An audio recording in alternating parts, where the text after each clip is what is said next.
அனைவருக்கும் வணக்கம். நான் உங்கள் ஜே. ரொம்ப முக்கியமான ஒரு தகவல், ரொம்ப முக்கியமான ஒரு விஷயம். அதாவது ஆன்மீகத்தினோட புரிதல் இல்லாம மக்கள்கள் நடந்துக்கிற ஒரு விஷயத்தை பத்தி உங்ககிட்ட இன்னைக்கு நான் பகிர்ந்துக்கணும்னு ரொம்ப ஆசைப்பட்டு அம்பாள்கிட்ட உத்தரவெல்லாம் கேட்டு, இப்படி பேசலாமா சொல்லலாமான்னு உத்தரவெல்லாம் கேட்டு அதுக்கப்புறம் இது உங்ககிட்ட இப்ப பகிர்ந்துக்க போறேன். என்ன விஷயம்னு பாத்தீங்கன்னா, ஒரு 2 நாளைக்கு முன்னாடி ஒரு யூடியூப் வீடியோ ஒன்று போட்டுட்டு இருந்தேன். இந்த வீடியோ போட்டதுக்கு அப்புறமா ஃபேஸ்புக்ல அதை நான் அப்லோட் பண்ணும்போது எனக்கு ஒருத்தர் மெசஞ்சர்ல சேட் பண்றாரு. நீங்க ஒரு ஆன்மீகவாதியா இருக்கீங்க, அம்பாளோட தீவிர பக்தரா இருக்கிறீங்க, ராஜகாளி அம்மனோட தீவிர பக்தரா இருக்கிறீங்க. இத்தனைக்கும் அவர் ரொம்ப காலம் என்னோட டிராவல் பண்ணவர், என்னை பத்தி தெரிஞ்சவர் நல்லா. அவர் கேட்கிறாரு, எப்படி இன்னமும் நீங்க சுகத்தை விட்டு வெளியில வராம இருக்கிறீங்க, குடும்ப வாழ்க்கையை விட்டு வெளியில வராம இருக்கிறீங்க அப்படின்னு ஒரு கேள்வி கேட்டார்.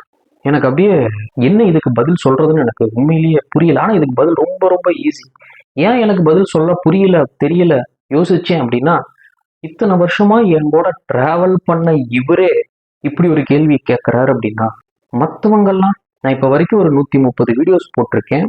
இந்த 130 வீடியோஸ்லயும் இப்ப வரைக்கும் குடும்பத்தை விட்டு வெளியில வர்றத பத்தின எந்த தகவல்களும் அதுல இருக்காது. குடும்ப வாழ்க்கையில இருந்துகிட்டே ஆன்மீகத்தில் எப்படி வாழ வேண்டும் அப்படிங்கிற தகவல்கள் மட்டும்தான் அதுல இருக்கு. ஆனா மக்கள் மைண்ட் செட் எப்படி, ஆன்மீகம் அப்படின்னாலே குடும்பத்தை விட்டு வெளியில வரணும், அது குடும்பத்தை விட்டு அது ஒரு தனி பாதை, குடும்பத்தை விட்டு விலகி போகிற பாதை அப்படின்னு எப்படி மக்களுடைய மனதுல இந்த அளவுக்கு எண்ணங்கள் உருவாகுச்சு அப்படின்றது உண்மையிலேயே புரியாத ஒரு புதிரா இருக்கு. அப்ப ஆன்மீகவாதினாலே இப்படித்தான் அப்படின்ற ஒரு மைண்ட் செட்டுக்குள்ள அவங்க வர்றதுக்கு காரணம் என்ன? எப்படி அப்படி ஒரு மைண்ட் செட்டுக்குள்ள எல்லாம் வந்திருக்காங்கன்னு எனக்கு புரியல. எல்லாருமே எல்லா விஷயத்தையுமே போட்டு குழப்பிக்கிறாங்க. அதாவது ஆன்மீகவாதிங்கிறது, ஆன்மீகம்ன்றது ஒரு மனிதன் தன் வாழ்க்கை பாதையில, அதாவது அவங்க வாழ்ந்துகிட்டு இருக்கிற வாழ்விற்குள்ளேயே அவங்க கடைபிடிக்க வேண்டிய ஒரு சில வழிமுறைகளை தான் ஆன்மீகம்னு வகுத்திருக்காங்க. இந்த ஆன்மீகம் நம்மள இயற்கையோட சேர்ந்து நம்மளை வாழ வைக்குது. இதுதான் ஆன்மீகம். நீங்க நினைக்கிற மாதிரி குடும்பத்தை விட்டு வெளியில வர்றது, நம்ம ஒரு வேற ஒரு விஷயத்தை நோக்கி போகிறது, இதுக்கு எல்லாத்துக்கும் பேர் டிவைன் எனர்ஜிக்காக செய்யற செயல்கள். அதாவது தெய்வீக ஆற்றல் கிடைக்கணுங்கிறதுக்காக அவங்க அதுல ஈடுபட்டு இருக்கும் பொழுதுதான் இந்த மாதிரி நீங்க குடும்பத்தை விட்டு விலகி, அதுவும் குடும்பத்தை விட்டு விலகி இருக்கணுங்கிறது நியதி கிடையாது. அவங்க ஏன் அதை விட்டு விலகி நிக்கிறாங்க அப்படின்னா, இந்த தெய்வீக ஆற்றல் அவங்க உடம்புக்குள்ள வேணும் அப்படின்னா மற்றவங்களுடைய மூச்சுக்காத்து, மற்றவங்களுடைய ஆறா, மற்றவங்களுடைய சூழ்நிலைகள் நம்ம உடம்ப டிஸ்டர்ப் பண்ணும் பொழுது அந்த ஆற்றல் நம்ம கிடைக்கிறதுக்கு அது தாமதமாகுங்கிறதுக்காகத்தான் கொஞ்ச நாளைக்கு ஒதுங்கி இருப்பாங்க. இந்த சித்தர்கள் முனிவர்கள் எல்லாம் ஒதுங்கி இருக்கிறதுக்கான காரணம், சாதாரண மனிதர்களுடைய ஆற்றல் அவங்களுடைய ஆற்றல் கூட கலந்துச்சுன்னா அவங்களுக்கு அது டிஸ்டர்பன்ஸை கொடுக்கும், அந்த தெய்வீக ஆற்றல் கிடைக்கிறதுக்காக. அதெல்லாம் டிவைன் எனர்ஜியை நோக்கி போறவங்க செய்யற விஷயம். நம்ம ஆன்மீக வழி, ஆன்மீக பாதை அப்படின்னாலே மெயினா நம்ம வாழ்ற வாழ்க்கையில நம்ம பின்பற்றிக்கக்கூடிய வழிமுறைகள் தான் ஆன்மீக வழி. இப்போ ஒரு ஒரு 15 நாளைக்கு முன்னாடி யூடியூப் வீடியோ, என்னோட ஒரு வீடியோவை இப்போ ஒரு 15 நாளைக்கு முன்னாடி நான் ஒருத்தர்கிட்ட, என்னோட நண்பர் ஒருத்தர் ஃபாரின்ல இருக்காரு, அவர்கிட்ட நான் போன்ல பேசுறேன். என்னோட யூடியூப் வீடியோஸ் எல்லாம் பார்த்துட்டு இருக்கீங்களான்னு கேட்டேன். இல்லைங்க, நான் எந்த வீடியோஸும் இப்போ வரைக்கும் நான் பார்க்கல. வீடியோஸ் பாருங்க, அதுல ஏதாவது குறை நிறைகள் இருந்தா சொல்லுங்க, அந்த வழிகளை நீங்க பின்பற்றுங்க வாழ்க்கையில அப்படின்னதுக்கு அவர் சொல்றாரு, நான் இன்னும் எனக்கு என்ன அதுக்கு டைம் வரல, அதுக்குள்ள என்ன வயசு இருக்குது, இப்பவே அதெல்லாம் ஃபாலோ பண்ணி என்ன பண்றது அப்படின்னாரு. எனக்கு எப்படி மக்களுக்கு இதையெல்லாம் புரிய வைக்க முடியும், எப்படி மக்கள் இதெல்லாம் புரிஞ்சுக்குவாங்க, இதை எப்படி மக்கள்கிட்ட எடுத்துக்கிட்டு போறது, இந்த மாதிரியான நல்ல விஷயங்களை எப்படி புரிய வைக்கிறது அப்படின்னு எனக்கு ரொம்ப பிரமிப்பாகவே இருக்கு எல்லா விஷயமும். அதாவது ஆன்மீகவாதி, ஸ்பிரிச்சுவாலிட்டி, டிவைன், ரிலீஜியன், இது மூணுக்கும் வித்தியாசங்கள் இருக்கு. நீங்க ஸ்பிரிச்சுவல் இருந்தா தான் உங்களுக்கு ஒரு டிவைன் பவர் கிடைக்கும். டிவைன் பவர் இருந்தா தான் நீங்க ஒரு ரிலீஜியனாவே, ரிலீஜியன்றதே அது ஆக்சுவலா ஒரு தனி மனிதனுடைய வாழ்க்கையில அந்த ரிலீஜியன்றதே தேவையில்லை. ஒரு ஸ்பிரிச்சுவல், டிவைன், இது ரெண்டு தான் மேட்ரே.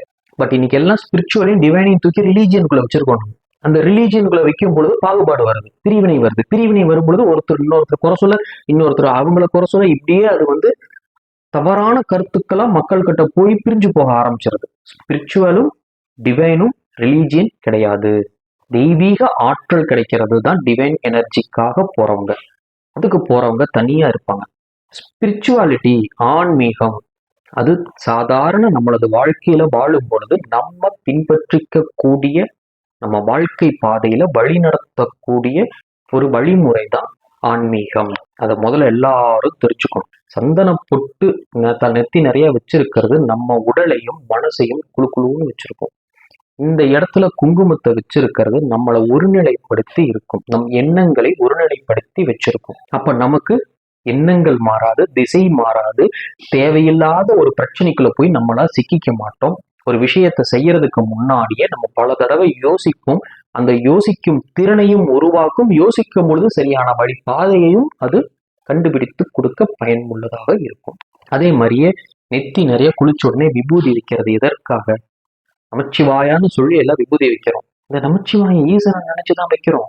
ஆனால் அந்த விபூதி வைக்கும் பொழுது நீங்க தலைக்கு குளிச்சிருக்கும் போது இந்த நீராகப்பட்டது தலைக்குள்ள கோர்த்து உள்ள இறங்கி உடம்பை பாதிச்சிடக்கூடாதுங்கிறதுக்காகத்தான் சுத்தமான விபூதியை நெத்தி நிறைய பூசிக்கிறோம். இந்த காது சைட்ல வைப்பாங்க விபூதியை, கழுத்துக்கு வைப்பாங்க. இந்த கழுத்துல ஒரு சக்கரம் இயங்கிக்கிட்டு இருக்கும். இந்த சக்கரம் தெளிவா இருந்தா தான் உங்க வார்த்தைகள் தெளிவா இருக்கும். முதுகு தண்டுல வைப்பாங்க, கீழே அடி முதுகுல வைப்பாங்க. அங்க எல்லாம் சக்கரங்கள் இருக்கு. அந்த சக்கரங்கள் பாதிச்சிடக்கூடாது, நல்லா இயங்கணுங்கிறதுக்காகத்தான் இதெல்லாம் வைக்கிறது. இதான் ஆன்மீக பாதை. இந்த வழிமுறைகளை தான் ஆன்மீகம் சொல்லி வச்சாங்க. நம்ம ஆன்மீகத்தை தூக்கி கொண்டு ரிலீஜியன்ல வச்சுக்கிட்டு அந்த ரிலீஜியனா உருவாக்கி அதை நம்ம தள்ளி வச்சு பார்த்துட்டு இருக்கிறோம். இப்ப ஆன்மீகம்னு சொன்ன உடனே நமக்கெல்லாம் என்ன தோணுதுன்னா, எங்கேயோ ரொம்ப தூரம் ஒரு நினைக்கிறோம்னா அது ரொம்ப பெருசா இருக்க மாட்டிருக்கு, ரொம்ப தொலைவுல இருக்கு, அதுக்கு தனியா நம்ம எல்லாத்தையும் விட்டுட்டு தனியா அதுக்குன்னே போகணும் அப்படிங்கிற எண்ணம் எல்லாம் நமக்குள்ள உருவாக ஆரம்பிச்சிருக்கு. இது எங்கேயோ அப்பாற்பட்ட ஒரு விஷயம், இதை நம்ம நோக்கி தனியா ஓடணும், இது எங்கேயுமே கிடைக்காத ஒரு விஷயம், மனிதர்களால் புரிந்து கொள்ள முடியாத ஒரு விஷயம். நம்ம கிட்ட ஒரு விஷயம் வருதுன்னா மனிதர்களால் புரிந்து கொள்ள முடியாத ஒரு விஷயம் என்னைக்கும் மனிதனை தேடி வரவே வராது. அதை நல்லா தெரிஞ்சுக்கணும். எல்லாமே மனிதர்களால் புரிந்து கொள்ள முடியும்.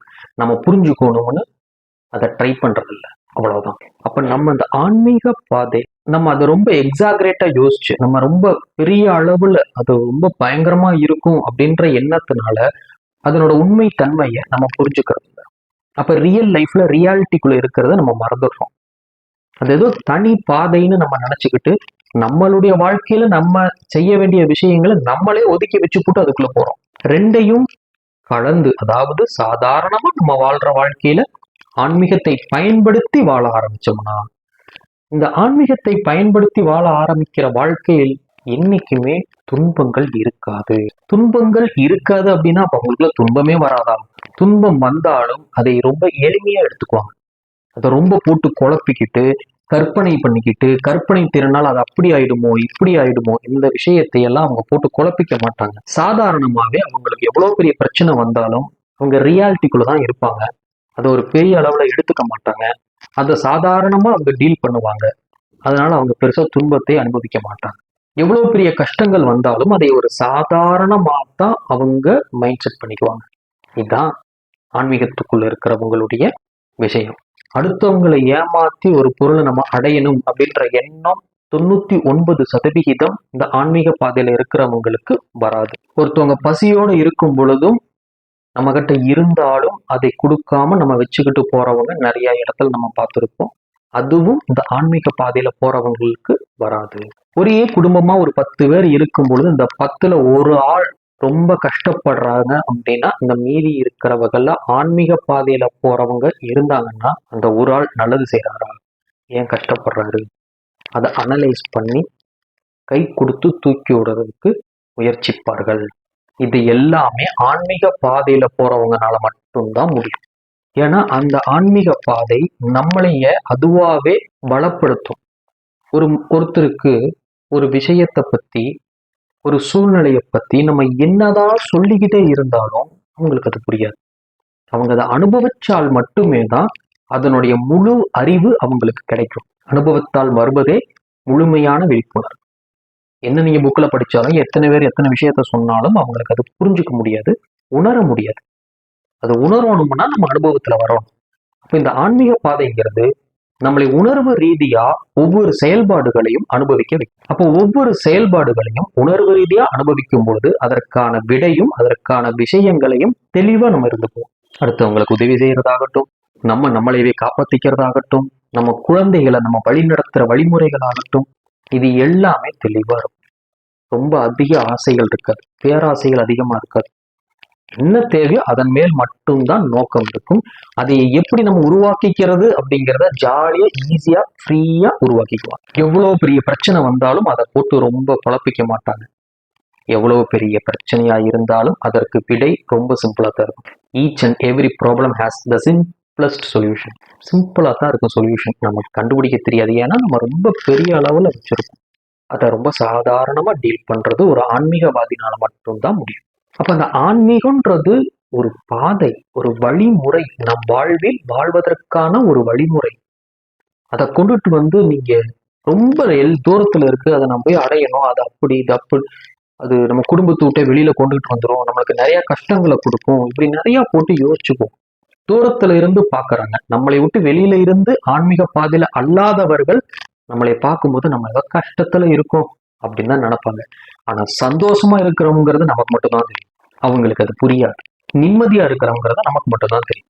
ஏன்னா இன்னைக்கு இருக்கிற உலகம் பணம் இருந்தால்தான், புகழ் இருந்தால்தான், அவங்க பணம், சொத்து, படை, நிறைய ஆட்கள் கூட இருந்தா தான் அவங்க பெரிய ஆளுங்க, அவங்க சந்தோஷமா இருக்கிறாங்க, அப்படியே நிம்மதியா இருக்காங்க அப்படின்னு நம்மளை ஏமாத்திக்கிட்டு இருக்கோம். உண்மை அதல்ல. கஷ்டப்படுறவனுக்கு கை கொடுக்குறான் பாத்தீங்களா, பசியில வர்றவனுக்கு சோறு போடுறான் பாத்தீங்களா, வேதனையில இருக்கிறவனுக்கு தோல் கொடுக்குறான் பாத்தீங்களா, இதெல்லாம் ஆன்மீகவாதினால மட்டும்தான் முடியும். இன்னொன்னு, ஒரு நல்ல ஆன்மீகவாதி ஆன்மீக பயணத்தில் தன் வாழ்க்கையை நடத்திக்கிட்டு இருக்கிறவங்களுக்கு எப்பேற்பட்ட பிரச்சனை அந்த குடும்பத்தை தேடி வந்தாலும் வருவதற்கு முன்னாடியே அறிகுறிகள் தெரிய ஆரம்பிச்சிடும். வந்ததுக்கு அப்புறமும் அவங்க அதை விட்டு விலகிறதுக்கான வழிமுறைகளையும் தெரிஞ்சிருப்பாங்க. இந்த ஆன்மீகவாதிக்கு, ஆன்மீகத்துல இருக்கிறவங்களுக்கு, ஆன்மீக வழியில வாழ்க்கையை நடத்துறவங்களுக்கு இந்த இயற்கையே உதவியா இருக்கும், துணையா இருக்கும். இயற்கையுடன் ஒன்றி வாழும் வாழ்க்கை ஆன்மீக வாழ்க்கை. நீங்க தெய்வீக ஆற்றலுக்கு போறதுனா தான் ஒரு எல்லையை தாண்டி அங்கிட்டு போகணும், அது நம்ம தியானங்கள் அதிக அளவுல பண்ணணும், அது நிறைய நம்ம யோசிக்கணும். நம்ம தெய்வீக ஆற்றலுக்கு அல்ல, நம்மளுடைய வாழ்க்கையை ஆன்மீக பாதையில் செலுத்துகிறோம். குழந்தைகள் எதிர்காலம் நல்லா இருக்கும், எதிர்கால குழந்தைகள் ஒழுக்கத்தோட இருப்பாங்க, அப்ப நிறைய தவறுகள் நடக்காது. இப்ப எல்லாம் நிறைய பெண்களுக்கு நிறைய கொடுமைகள் நடக்குது. அதெல்லாம் இந்த ஆன்மீக பாதையில அந்த ஒரு குடும்பம் இருந்துச்சுன்னா அந்த குழந்தைகள் அதுல தெளிவா இருப்பாங்க, இந்த மாதிரியான கொடுமைகள் நடக்காது. பணத்துக்காக அடுத்தவங்களை ஏமாத்த மாட்டாங்க, அடுத்தவங்களை உழைப்ப திருட மாட்டாங்க. இது எல்லாமே மிகப்பெரிய மோசமான கர்மா. இந்த கர்மாக்கள் எதுவும் சேராது. அப்ப சாதாரண வாழ்க்கையில நம்ம ஆன்மீகத்தை பயன்படுத்தினாதான் இதெல்லாம் இல்லாம நம்ம ஒதுங்க முடியும். நீங்க எதையுமே பண்ணாம உட்கார்ந்துட்டு நீங்க ஆன்மீகத்தை பயன்படுத்தணுங்கிற அவசியமே இல்லை. நீங்க தான் எதுவுமே பண்ணாம உட்கார்ந்துருக்கீங்க, அப்புறம் எதுக்கு உங்களுக்கு ஆன்மீகம்? எதுவுமே பண்ணாம இறையை மட்டுமே நினைச்சுக்கிட்டு இருக்கிறது தெய்வீக ஆற்றல். ஆனா ஆன்மீக பாதைங்கிறது உங்களை நீங்களே சரி கட்டிக்கிறதுக்காக, சரி பண்ணிக்கிறதுக்காக. உங்களுக்கு ஒரு பிரச்சனைன்னு வந்தா நீங்க வேற யாரையாவது தான் தேடி போறீங்க, உங்க பிரச்சனை நீங்களே தீர்த்துக்கிறீங்களா? யாராவது நம்ம பிரச்சனையை தீர்த்து வைக்க மாட்டாங்களா? இந்த மாதிரி தெய்வீக ஆற்றல் இருக்கிறவங்க யாராவது இருக்க மாட்டாங்களா? ஒரு ஆன்மீகவாதியை தேடி போலாம்ல? அப்படித்தான் நீங்க போறீங்களோ இல்லையோ, உங்க பிரச்சனையை நீங்க தீர்த்துக்கிறதல்ல, உங்க கர்மாவை நீங்களே சரி கட்டிக்கவும் முடியும், உங்க கர்மாவை உங்களாலவே மாத்திக்க முடியும்ன்றதுதான் இந்த ஆன்மீக பயணத்துல இருக்கிறவங்க புரிஞ்சுக்கிற விஷயம். இது ரொம்ப மன வேதனையா இருந்துச்சு. ஏன்னா இன்னமுமே மக்களுக்கு ஒரு ஆன்மீக பாதைனா என்ன, ஆன்மீகம்னா என்னன்றது புரியவே இல்லை, புரிய வைக்கவும் முடியல. இப்ப எங்க கோயிலுக்கு வர்றாங்க, நான் கோயில இருக்கும்போது வருவாங்க, நிறைய விஷயத்தை பத்தி பேசுவாங்க, நிறைய தொந்தரவுகள் இருக்குது, கஷ்டங்கள் இருக்குதுன்னு பேசுவாங்க. நான் அப்படியே மந்திரம் போட்டு தாட் போட்டுலாம் எதுவுமே இல்லை, சிம்பிளா சொல்லுவோம். என்ன சொல்லுவோம்? அப்பா, நீ எந்த கோயிலுக்கு போறியா அந்த கோயில்ல உண்மையாயிரு. நீ என் கோயிலுக்கு வர்ற, உன் குலதெய்வத்துக்கு போற, பெருமாள் கோயிலுக்கு போற, சிவன் கோயிலுக்கு போற, அதெல்லாம் ரெண்டாவது பட்சம். நீ எதை நம்பி போகிறாயோ அதற்கு உண்மையாயிரு. நீ எதை நம்பி போகிறாயோ அதற்கு நீ உண்மையா இருக்கணும்னா இயற்கையா உங்ககிட்ட ஆன்மீகம் இருக்கணும். அப்ப ஆன்மீக பாதையில நீ வாழ பழகிட்டினாலே உனக்கு இயற்கையாவே எல்லாமே நல்லபடியா அமைஞ்சிடும். உன்னோட பிரச்சனையில இருந்து விடுவிப்பு வந்துடும். அவங்க அதே மாதிரியே நடந்துக்குவாங்க. 99% குலதெய்வ வழிபாடு தான் இருக்கும். இல்ல, குலதெய்வ மனசு வச்சாதே நமக்கு எல்லாமே சரியா நடக்கும். முதல்ல இந்த குலதெய்வ வழிபாடு நடத்தி அவங்க அதை சரியா உண்மையா ஆன்மீக பாதையில நேர்மையா நடக்க ஆரம்பிச்ச உடனே அவங்களுக்கு எல்லாமே சரி கட்டி வந்துடும். ஆனா அப்படி சரியானவங்களே அந்த மாதிரி உண்மையா தெய்வத்துக்கிட்ட இருந்து ஆன்மீக பாதையில தன்னைத்தானே சரி பண்ணிக்கிட்டவங்களே கொஞ்ச நாள் கழிச்சு மறுபடியும் தேடி வர்றாங்க. நான் தெளிவா சொல்லுவேன், ஐயா, தயவு செய்து திரும்பி திரும்பி தேடி ஒரு ஆன்மீகவாதியை தேடி போகாதீங்க. நீங்க ஆன்மீகவாதியா இருந்து பழகுங்க. அப்பதான் உங்க பிரச்சனைக்கு நீங்க விடையை தேட முடியும். எல்லா நாளும் நீங்க என்னை தேடி வந்துட முடியுமா? முடியாது. ஆனா எல்லா நாளும் இங்க இருக்கிற ராஜகாளிங்கிற தெய்வத்தை தேடி வர முடியும். உங்க குலதெய்வத்தை தேடி போக முடியும்.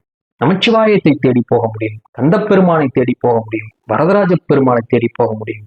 அதனால ஆன்மீக பாதைங்கிறது ஒரு மனிதன் தன் வாழ்க்கையில் வாழும் வழிமுறைகளே தவிர அது நம் வாழ்க்கைக்கு அப்பாற்பட்ட ஒரு பயணம் அல்ல. எல்லாரும் கண்டிப்பா என்னோட எல்லா வீடியோஸையும் பார்த்து அவங்க அன்றாட வாழ்க்கையில சின்ன சின்ன விஷயங்களை மாத்திக்கிட்டு அந்த ஆன்மீக பாதையில போய் உங்க குடும்பத்துக்குள்ளேயும் உங்க குழந்தைகிட்டையும் அதை சொல்லி கொடுத்து ஒழுக்கத்தை வளர்த்து எல்லாரும் சந்தோஷமா நிம்மதியா வாழணும் என்று எல்லாம் வல்ல என் தேவி ராஜகாளியம்மனை வணங்கிக் கொண்டு நன்றி, வணக்கம்.